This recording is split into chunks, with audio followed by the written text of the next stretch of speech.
you are. Welcome. Thank you for inviting me. How are you doing? Okay, just watching the world go crazy, you know. Yeah, and happily typing newsletters saying Europe is going to hell first. That would be me. In all honesty, I've never seen a group of world leaders that are so incompetent and all on the same agenda. I just don't, I mean, the first obligation of a country is to prevent its people from being, going to war, not to take them into war. Exactly. It's just crazy, completely. So we will discuss the rationale, the reason NATO apparently openly wants war with Russia. I will refer to some of the bits in that newsletter that you sent out with a question. The first question is, you said the European economy, especially Germany, is shrinking and there is zero chance that it will recover before 2028. So, yeah, first question, and the Dutch, this is recorded from the Netherlands, the Dutch will follow the Germans. How will the German people, how will the German economy be affected in the coming 3 years, according to your forecast? Well, most of the problem has been the climate agenda. And with Germany, I mean, it all started largely with COVID, and then you had the climate change, and then you had the sanctions on Russia. And so their economy is actually shrinking. So we're not talking about recession. We're talking about the actual potential for number of jobs has been declining. And the other country that is actually shrinking is Japan. So the two rising stars after World War II are the ones that are in most danger. Are we still talking recession or are we talking depression already? More of a depression, because they don't seem to grasp what's going on, and I think that they are listening to NATO and the rest of the neocons. I mean, let's be honest about it. NATO should have been shut down when the Warsaw Pact fell. Its whole purpose was, against communism. That's when Khrushchev was, "We will bury you," that stuff back in the 50s, right? That was not driven by economics. It was driven more by a philosophical idea that, communism was better than capitalism.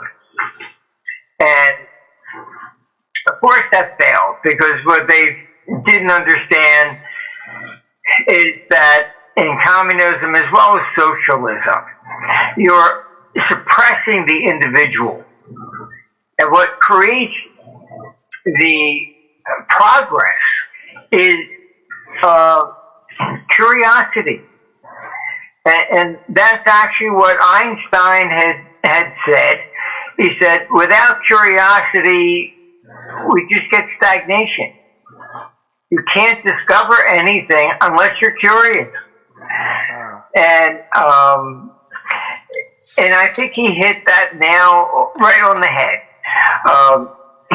This is how I observe you also. I've been following your updates for years.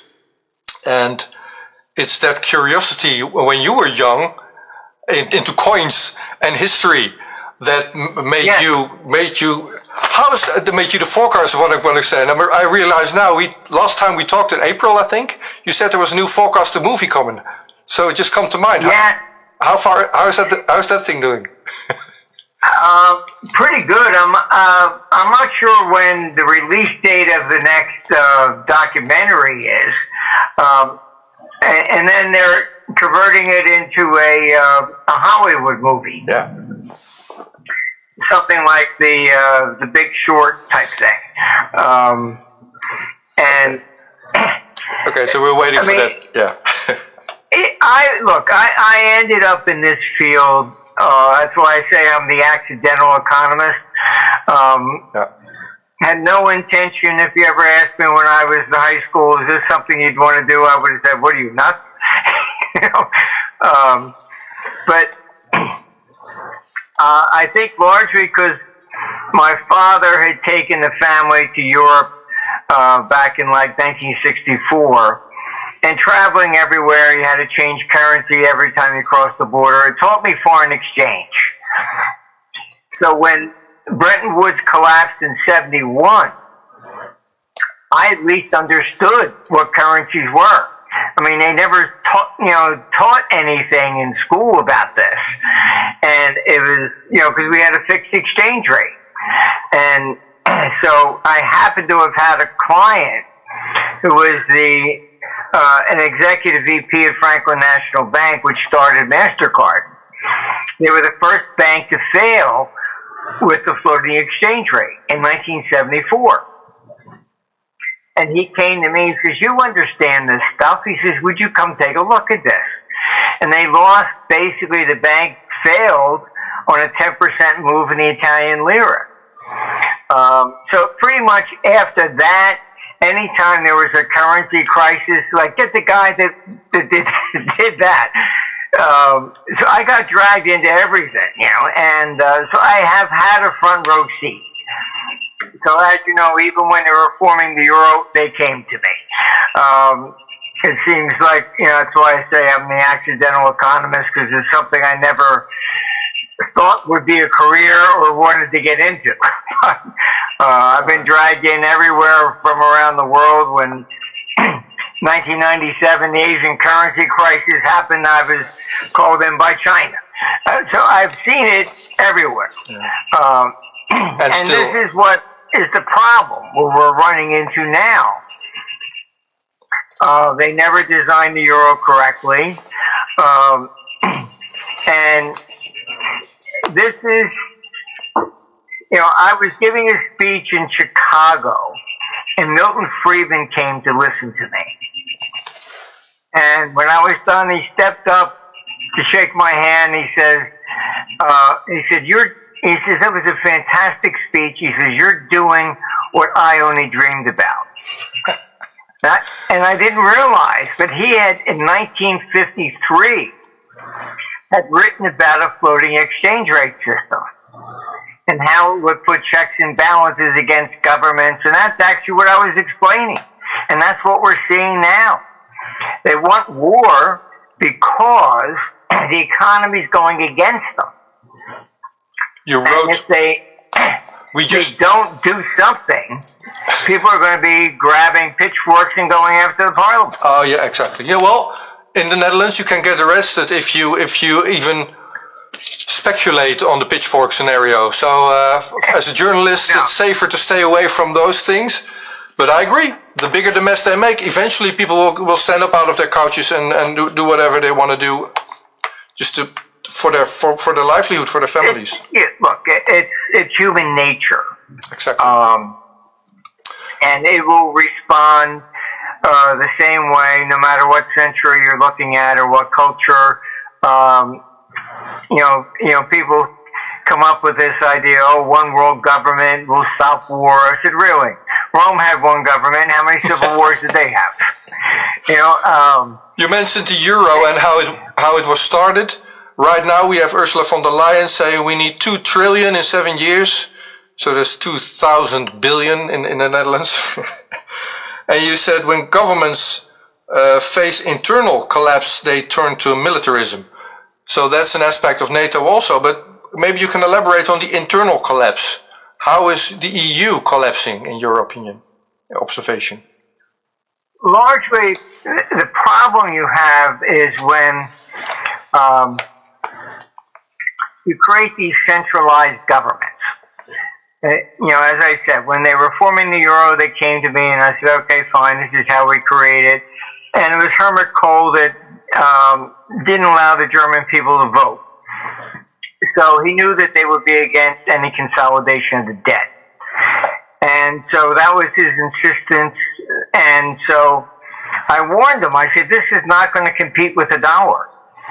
I mean, as a fund manager, I can pick up the phone and say, buy me 10 billion US treasuries. Europe, I still have to make the same decision. Do I want Netherlands? Do I want Germany? Do I want France? Because they never consolidated. Right? And in 98, I warned them, this is not going to be sustainable long term. You know, in the US, we have 50 states, a single currency, but every state has a different credit rating. You know, and so this is the problem. I was told in 98, they understood what I was warning them about. They said, we just have to get the euro in first. We'll worry about the debts later. So it's about creating this bureaucracy. When you create a centralized bureaucracy, they abuse power. So all of a sudden they get into changing people's cultures and, you know, migrants and things of this nature. And, well, we don't care what you think. You're going to do what we say. That's the problem. Some 10 years ago, I was of the opinion that the EU should be reformed and could be reformed. And I was advocating for Yanis Varoufakis, who started his initiative back in the day, called DM25. Well, we're in 25 now, and he said back then, they have to reform by 25 or it's going to collapse. Right now, would you recommend, if von der Leyen would call you, I mean, cows could fly, it could rain beer, Ursula could call you, if she called you, and would you recommend to even now consolidate the debt, or would you recommend the member states to abandon ship and leave the EU? Well, what you have to do is, you can have a unified Europe, but it must be restrained to the economic conditions, not social. Even if you look at the history of Russia, Lenin, even though he's a communist, he envisioned that it would be a Soviet Union and that each republic retained its sovereignty, like the United States.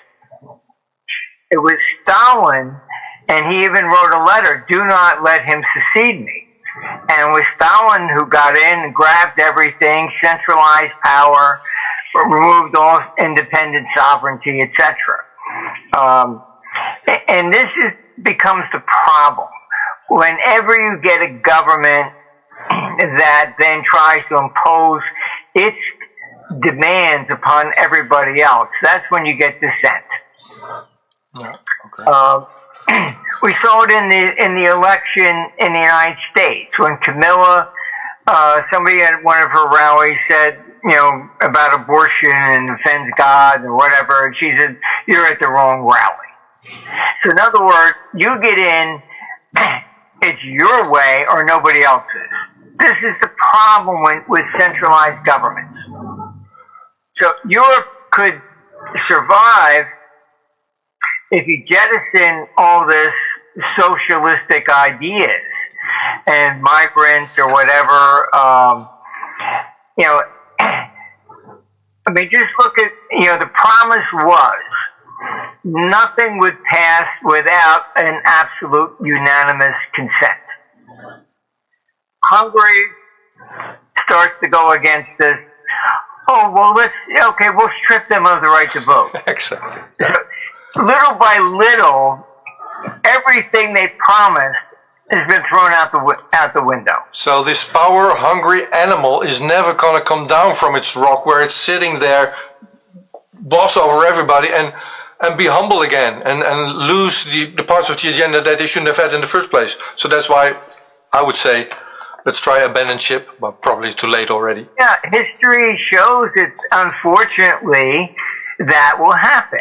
And, I mean, even the United States will eventually break up. Whenever you try to impose a centralized cultural issue,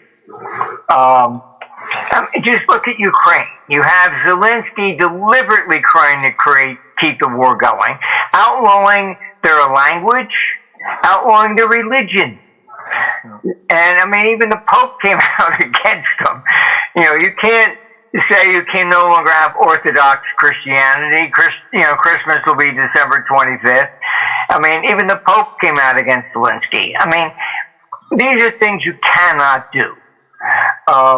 Okay. If you took Canada and you said, okay, fine, we're going to outlaw French, I think they're going to have a civil war. I wonder when the people will stand up and for what cause. Nothing would surprise me there. Okay. The next question that I had prepared, I recently interviewed at an anti-NATO rally. We have those here in the Netherlands. I interviewed Dutch historian Kees van der Pijl. And he told me about a mechanism called military Keynesianism. And he said that might be in play, and the underlying reason NATO wants to increase their budgets to 5% of the national incomes. In your assessment, why are we increasing our NATO budgets to 5% of GDP? Look, I have seen internal memos. When money was going to climate change, NATO was very upset. And they were basically questioning, how do we remain relevant? All right. This is pretty standard with any government agency. Once you create, they will fight tooth and nail to retain their power. NATO should have been shut down. But you have salaries, pensions, all this going on, and so they will always object. So NATO was even trying to open an office in Japan to expand its power to the Pacific. Why? To keep their jobs, to remain relevant. All right? So they must be against peace. They cannot say, Putin really is okay, he doesn't want war. They have to say he wants war, otherwise why give them money? Okay, I recognize that a body like NATO would not voluntarily dismantle itself because they lost the purpose, but that military Keynesianism thing, I mean, you just mentioned that Germany and Japan are the two major economies currently in decline. So NATO expanding to Japan would kicking the can down the road there with NATO budgets be also an argument. Yeah, look, they need war with Russia. They stupidly think that they can actually win. And I can tell you what I do know is that now China will back Russia against Europe. Why? Because they realize this is not a Ukraine war with Russia. No. This is NATO against Russia. You've even had, Boris Johnson come out and openly said that we're in a proxy war with Russia. And you had Trump even asking Zelensky, he says, it was only hypothetical. Could you bomb Moscow and St. Petersburg? I mean, look, you do that, there goes all the capitals of Europe and maybe Washington and New York. I mean, this is absurd. Absolutely absurd. I mean, we started the Ukrainian war. We overthrew the government. Victoria Nuland was there handing out sandwiches at Maidan. You had John McCain, who was the grandfather of neocons, on stage in Maidan saying, overthrow your government, we're with you.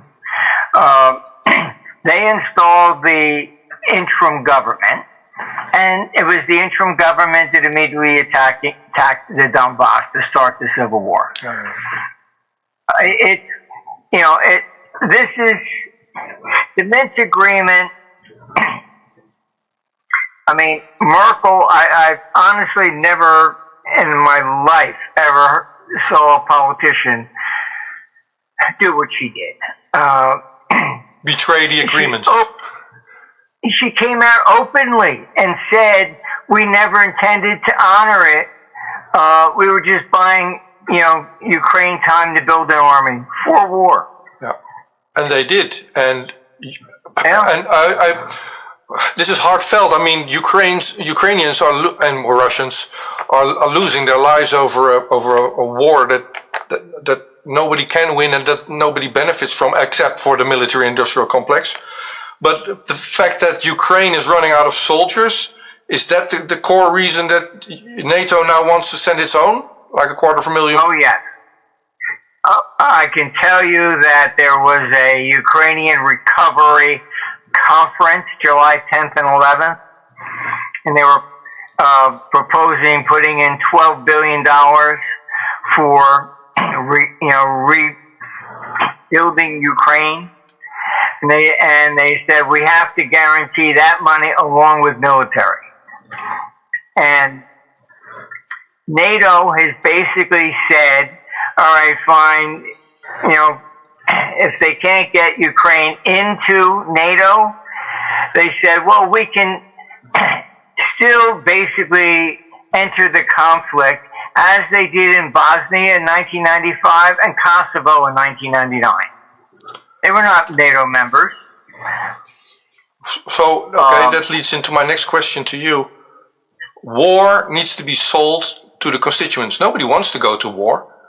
Propaganda is running high right now here in the Netherlands, and it's not that effective just yet. I mean, we are not yet at the selling point. Do you feel they will find some kind of escalation or false flag even to sell going to war to the public? Yes, I would be very concerned over about the next 6 to 8 weeks. Ukraine is losing. We had 2 employees in Ukraine. Both are in Berlin. I mean, you have over 8 million have fled the country. And what I most have no intention of going back. And I don't see where this benefits the Ukrainian people.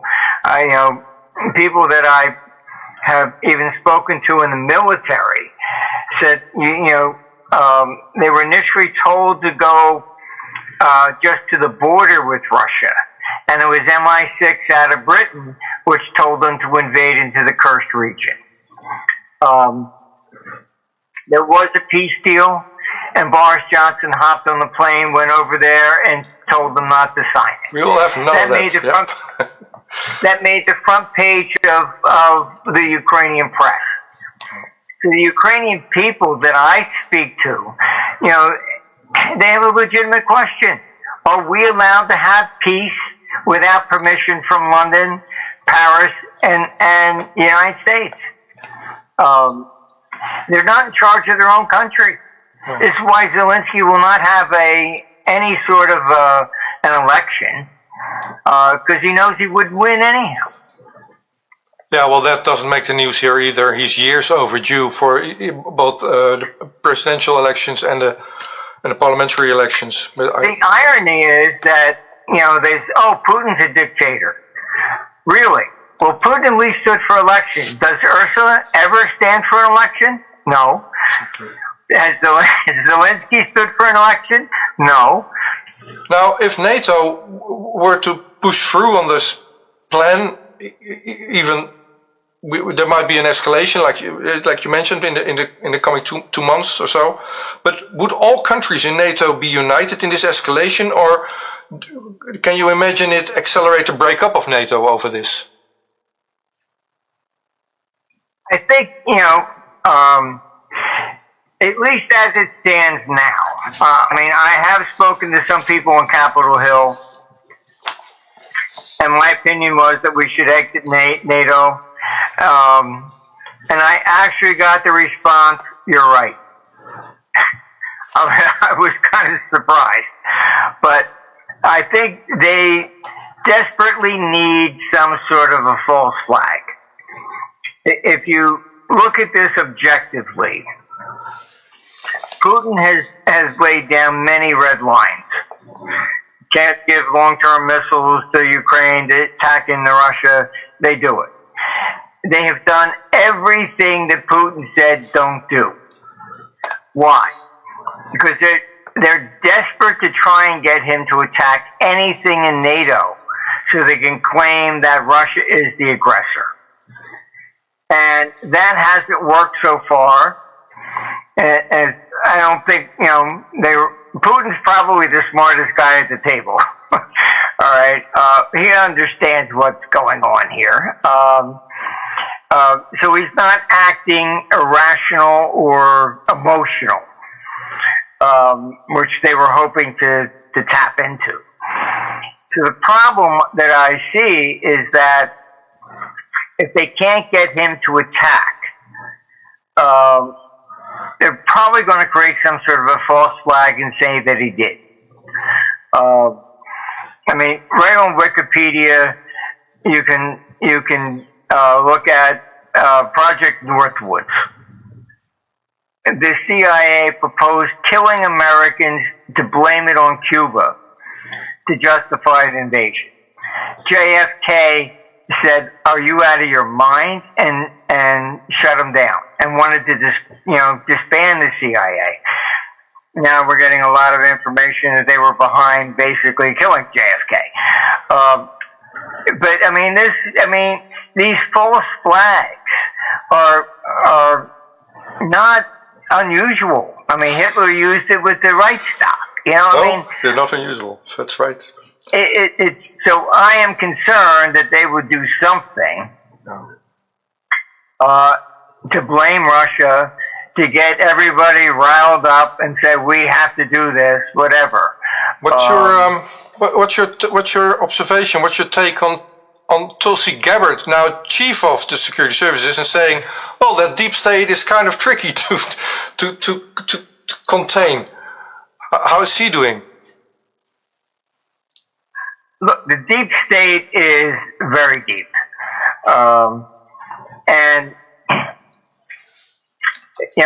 Look, I was told a long time ago, when you had J. Edgar Hoover, the head of the FBI, what he would do, he had files on every politician. And he would walk in and say, this is what we found. We're going to bury it to protect you, and then you got that politician on a leash. You either do what I tell you or this file comes out. That's what, is the big problem with releasing the Epstein files.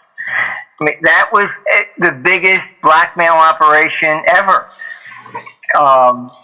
And they distort people, think, oh, they're all pedophiles. Look, if it was just something for, oh, let's go get some young girls, you do that maybe with friends at a bar. You don't go get Bill Clinton, Prince and you don't get people that are high up who suddenly now, like J. Edgar Hoover, you could pull out that file and say, hey, you're going to do this or else. That's, I think, the big problem that they're running into. You release names, okay, fine. The real question is, what did they do? Were they blackmailed? Did they do something else? You're talking about a spider web that can go out dramatically. Nobody knows the extent. And certainly, Epstein didn't do this for himself. He was basically taking orders from somebody else. Was that Mossad? Was it CIA? This thing goes much further than people. It's not just pedophiles. It can lead to a very, very deep, dark, deep state. If we move, I'll come back to Trump and Trump administration and this part of our conversation in a moment. But just to wrap up what we just discussed, today is the 17th of July. It's the 11th Memorial Day, 11th year since MH17 flight was shot down over eastern Ukraine. And I just recently interviewed Dutch journalist Erik van der Beek, an author to the book The MH17 Deceit. And he said, in hindsight, Putin may regret having moved into Ukraine in 2022. Provoked as he may have been, he still gave the Western warmongers their conflict. Now, wouldn't an all-out a provocation or an all-out attack on Kiev, I mean, that was in your newsletter also, wouldn't that be even a bigger mistake? It depends at this point. I think maybe the only way to wake up the world is to do what the U.S. did to Japan. Drop the leaflet, say you got a week to get out of town, and then just level the city. And then maybe people would wake up and say, hey, do we really want to go down this road? But, I mean, the media is so biased. You know, Putin comes out and says something, oh, he's threatening nuclear war. No, he's warning you. You know, let's put this in reality. He's not threatening war on you for no reason. All right? He's basically saying, do you really want to go in this direction? But they twist it the other way. Pretty much. I'm concerned that Putin is basically, as I said, he's probably the smartest guy at the table. All right. It's why I think Zelensky tried to assassinate him. They want somebody in there who would respond more emotionally. And you remove Putin, we're going to get a Russian neocon, and he's going to go, oh, really? Let's go. That's my concern. Everybody has their neocons. They have them, we have them, everybody does. China has them. Okay, let's look at the United States then. In the report that you put out early this week, you said, Trump, who hated war, has taken us into World War III. I've tried so hard to defeat my own computer, and I've always failed. I've tried my best, but Socrates, that is your computer, you nicknamed it Socrates, will be correct again. So get prepared.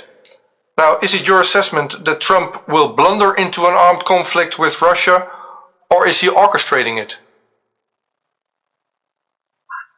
That's a good question. I don't think him personally came up with this. I think he's being pushed into it. This nonsense about 50 days, you're going to sign a peace deal. If I'm Putin, there's no way I'm going to sign a peace deal. I did that with Minsk agreement, and then what did you do? You have, we have, staff in Germany, and I was told a friend who was 60 years old was told to report for duty. I had a friend that was at the Vienna peace conference a couple months ago, and he walked down and he says, this is no longer about peace. Everybody's talking about instituting drafts. It's all about war. Everything you look at it's war, war, war. I can understand the industrial military complex, the people selling the guns that they want to go to. I mean, that's their trade, that's their business. I can understand that. I can also imagine that when the economy is tanking that hard, that Ursula von der Leyen and so on, who want to retain power, would even move to war. But is it those two things? Is that the incentive? My parliament in the Netherlands is also advocating war. They're all pro-war. Nobody's negotiating. Yeah. You had Merz come out and said that, negotiation, is done. Yeah. Taboo. Look, the neocons, the number one rule in their book, do not speak to the enemy. What politician in the Netherlands has even tried to talk to Putin? any? Well, I know a couple of journalists, but politicians. Journalists, I'm talking about any politician who's been interested in negotiating a peace. Well, the problem in the Netherlands is, now that you mention it, we don't have any opposition. So it's a multi-party system, right? We don't have two parties. We have like 10 or 15 parties. And there's only one small dissident party left in parliament. All the other ones, that's the only one there.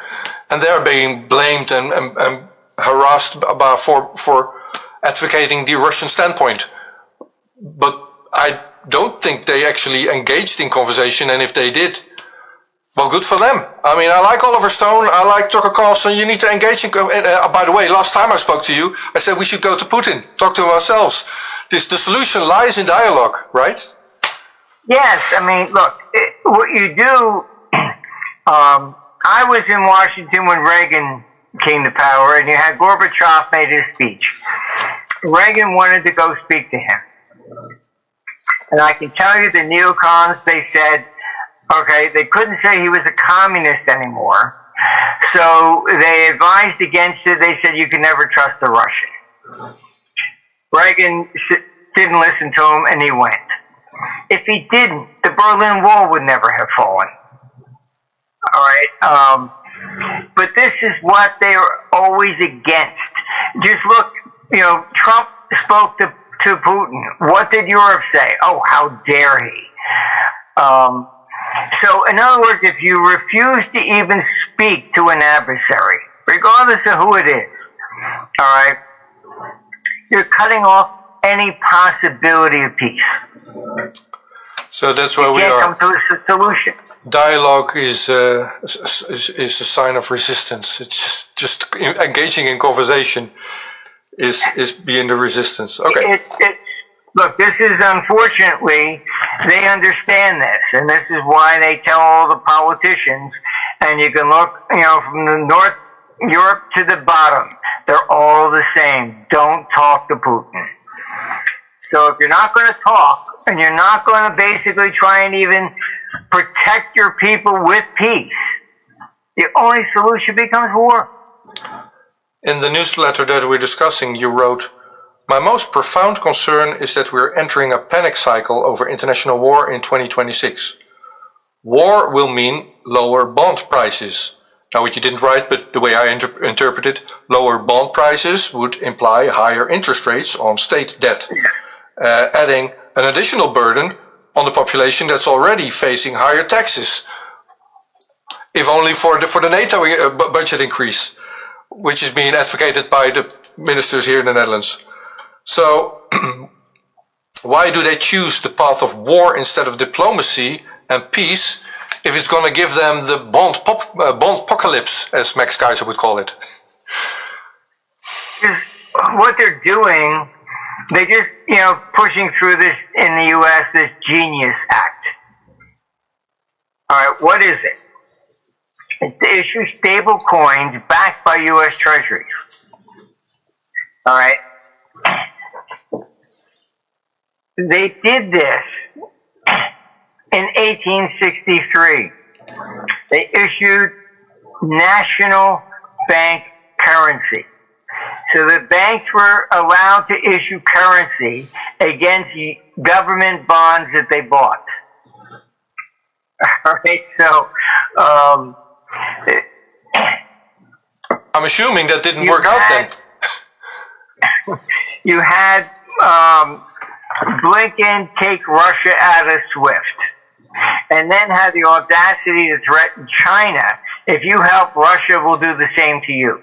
That created BRICS. That divided the world economy. These people only see what's in front of their nose. All right? Threatening China. China held 10% of U.S. national debt. They've been dumping. Japan selling. Okay. De-dollarization. No, that's not the issue.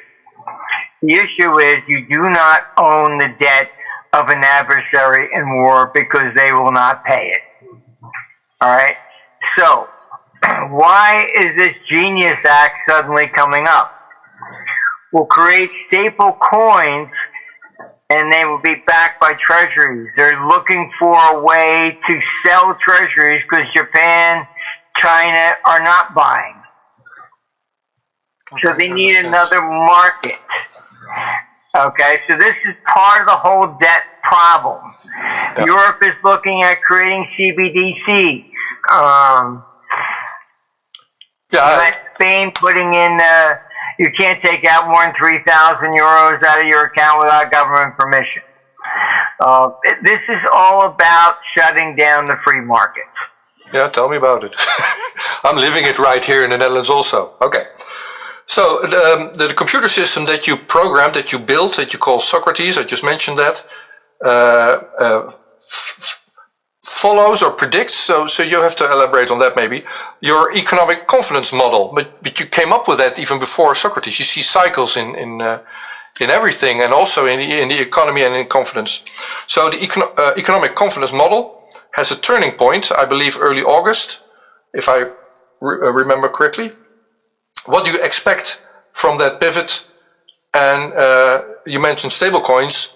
Now that's something different from Bitcoin, I have to say, but do you see a correlation with Bitcoin, because you also foresaw that thing making a top in August? Yeah, look, everybody was talking, Bitcoin, replace the dollar, but they don't even understand how the monetary system functions. And they blame the central banks for inflation, which is not true. It's the debt. The debt markets are what are liquid. I mean, the old theories of the 60s, if you had a $100 bond from the U.S., you went to the bank and you said, would you lend me $50 on it? It was illegal. All right. After Bretton Woods collapsed, you want to trade gold futures, you can buy T-bills and post it as collateral. So the debt has become money that just pays interest today. So the old theories that it's less inflationary to borrow than to print, all that's out the window. So all these people that say, with this central bank creating money, the central banks have maybe 5 to 7%. That's about it. Most of it is the debt markets. And that's the problem. If they can't sell the new debt, that's when the crash comes. All right. That's why they need the stable coins. They're trying to create a new market to buy this stuff. That's the CBDCs and everything else that you'll see in Europe. So just to translate that in simple words, if I understand you correctly, you say they have found a new market for their government debt. They're going to make you own it and buy it as the population, as the citizens. If you want money, this is the only money that you're going to get. And by the way, pardon my French, we have you by the balls because you have a mortgage, you have loans. This is the only way you're going to get food for your family. Move over to these stable coins or to these CBDCs. And by the way, that's the way that we're going to finance our state debt. That's what you're saying. Yeah, look, and Ursula came out and was talking about confiscating unused assets. Yeah, that's my savings. That's what Germany did in December 1922. You can buy the bonds on eBay. They took your up to 10% of your accounts. They handed you a bond, which they defaulted on. Then the hyperinflation starts in 23. All right. To complete the timeline, when Hitler comes into power in 33, 10 years later, he passes a law that says it's illegal for a German to have an account outside the country. He's trying to bring the money back because everybody fled because of the hyperinflation. 1934, Switzerland starts the anonymous numbered account to protect the Germans. So,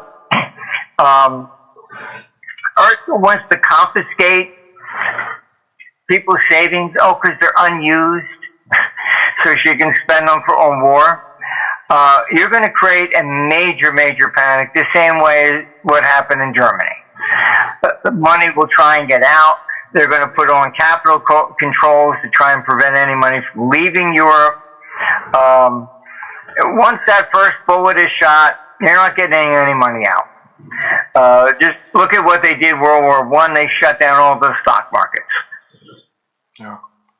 Now, people, I know you don't want to, you're not here to give financial advice or what have you, but people watching this conversation are going to complain to me, say you should have asked them. So what to do then? Should people buy Bitcoin, silver, gold, or just pay off their debt if they can?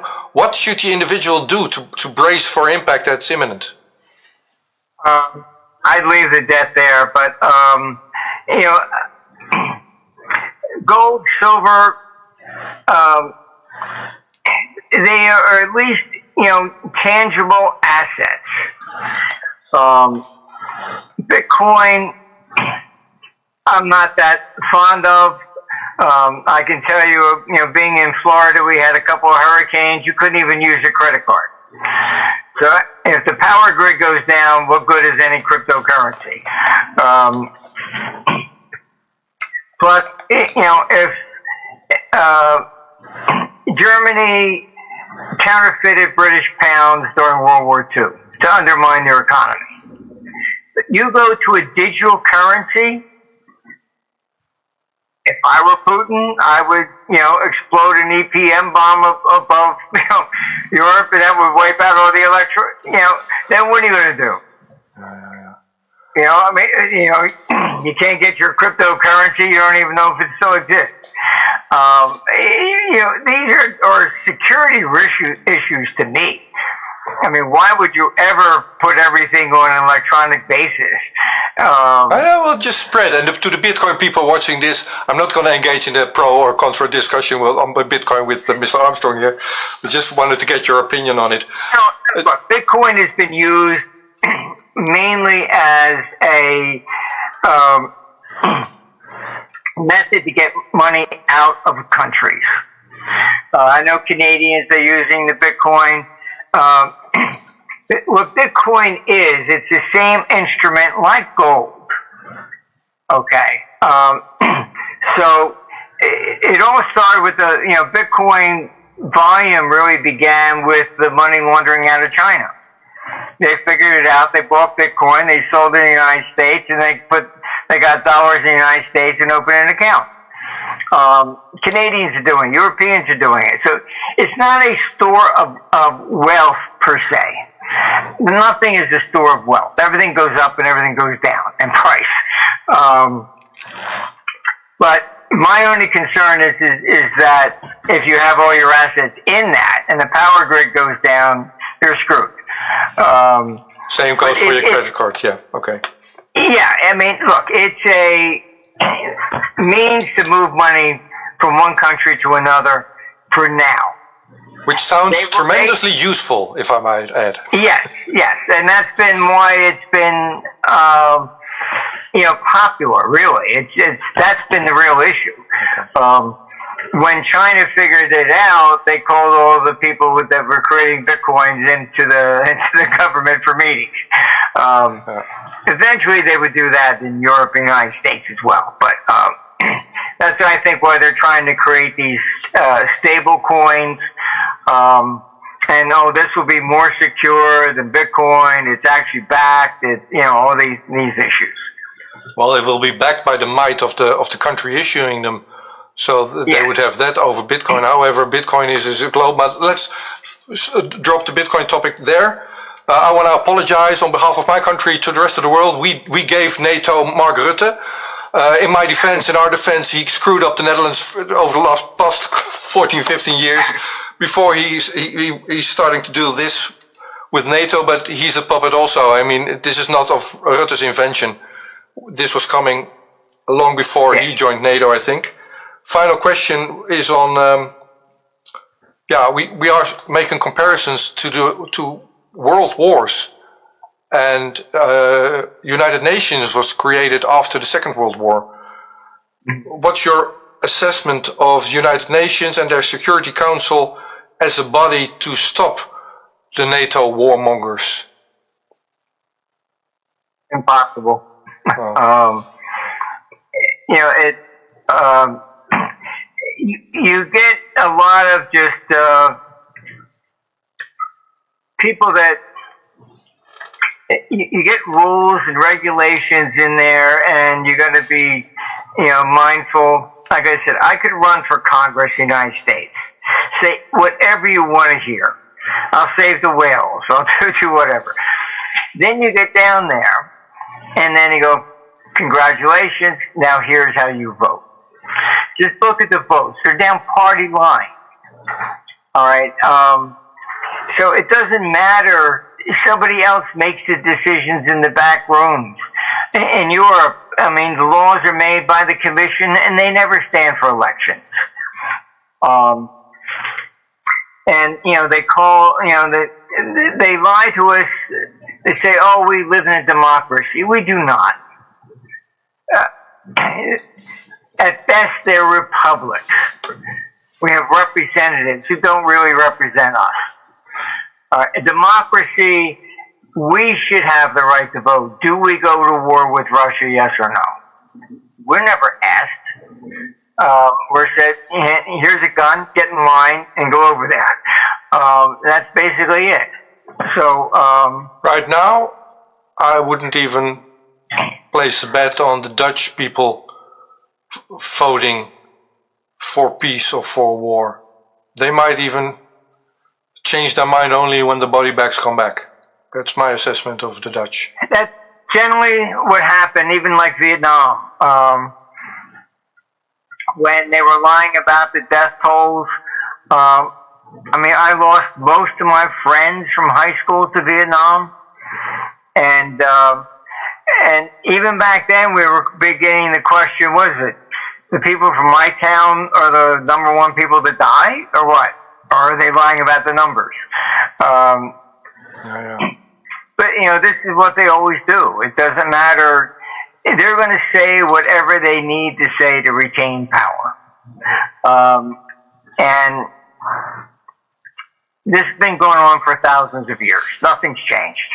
Thrasymachus, you can read in Plato, had a debate with Socrates. And he said, doesn't matter, justice is the same in every form of government. Monarchy, aristocrat, democracy, dictatorship, whatever. It's always the self-interest of those in power. It was correct over 2,000 years ago. Nothing's changed. We're talking still. That's positive. Again, if the Russian administration would be watching this, I urge them again to invite you over to talk to Mr. Putin and ask me to film it. We did this last April. It hasn't happened yet, but who knows? I would love to, but it's. I know where he stands. I know what the issues are. I know what's the problem. But he and I could agree, but would that change the world? No. So what should the Dutch do then? Abandon ship? Should we move to Florida? All of us? I do recommend that you get some of your assets, liquid assets, out of Europe, just as a hedge, because what Ursula is saying, confiscating unused assets is not very good. And we can only forecast the future based upon the past. And they will always respond in their own self-interest. That's what Thrasymachus was saying. Justice is always defined by those in power. So, you disagree with them, oh, you're a terrorist, you're this, you're that, whatever. Out come the labels, So that's what I would recommend, at least have some assets outside, so that when that first bullet is shot, and it is coming, they will not talk to Putin, period. So the fact that they refused to talk, and you had Merz coming out and saying, no, diplomacy's dead. When was the last time you got on the phone and even talked to Putin? So how can you say diplomacy's dead? But so Trump is. when that first bullet goes, that's pretty much it. Trump still is, I think, but I hear you. Well, at least we are still talking, Martin. Thank you again for this cheerful conversation, and let's continue to do this